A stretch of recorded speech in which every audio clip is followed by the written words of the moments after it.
അത്യുന്നതന്റെ സംരക്ഷണത്തിൽ വസിക്കുന്നവനും സർവശക്തന്റെ തണലിൽ കഴിയുന്നവനും കർത്താവിനോട്, എൻ്റെ സങ്കേതവും എൻ്റെ കോട്ടയും ഞാൻ ആശ്രയിക്കുന്ന എൻ്റെ ദൈവവുമെന്ന് പറയും. അവിടുന്ന് നിന്നെ വേടന്റെ കെണിയിൽ നിന്നും മാരകമായ മഹാമാരിയിൽ നിന്നും രക്ഷിക്കും. തൻ്റെ തൂവലുകൾ കൊണ്ട് അവിടുന്ന് നിന്നെ മറച്ചുകൊള്ളും. അവിടുത്തെ ചിറകുകളുടെ കീഴിൽ നിനക്ക് അഭയം ലഭിക്കും. അവിടുത്തെ വിശ്വസ്തത നിനക്ക് കവചവും പരിചയവുമായിരിക്കും. രാത്രിയിലെ ഭീകരതയും പകൽ പറക്കുന്ന അസ്ത്രത്തെയും നീ ഭയപ്പെടേണ്ട. ഇരുട്ടിൽ സഞ്ചരിക്കുന്ന മഹാമാരിയെയും നട്ടുച്ചയ്ക്ക് വരുന്ന വിനാശത്തെയും നീ പേടിക്കേണ്ട. നിന്റെ പാർശ്വങ്ങളിൽ 1000 മരിച്ചു വീണേക്കാം, നിന്റെ വലതുവശത്ത് 10,000.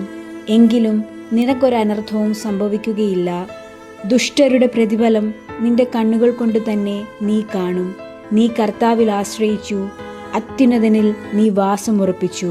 നിനക്ക് ഒരു തിന്മയും ഭവിക്കുകയില്ല, ഒരനർത്ഥവും നിന്റെ കൂടാരത്തെ സമീപിക്കുകയില്ല. നിന്റെ വഴികളിൽ നിന്നെ കാത്തുപാലിക്കാൻ അവിടുന്ന് തൻ്റെ ദൂതന്മാരോട് കൽപ്പിക്കും. നിന്റെ പാദം കല്ലിൽ തട്ടാതിരിക്കാൻ അവർ നിന്നെ കൈകളിൽ വഹിച്ചുകൊള്ളും. സിംഹത്തിൻ്റെയും അണലിയുടെയും മേൽ നീ ചവിട്ടി നടക്കും. യുവസിംഹത്തെയും സർപ്പത്തെയും നീ ചവിട്ടി മെതിക്കും. അവൻ സ്നേഹത്തിൽ എന്നോട് ഒട്ടി നിൽക്കുന്നതിനാൽ ഞാൻ അവനെ രക്ഷിക്കും.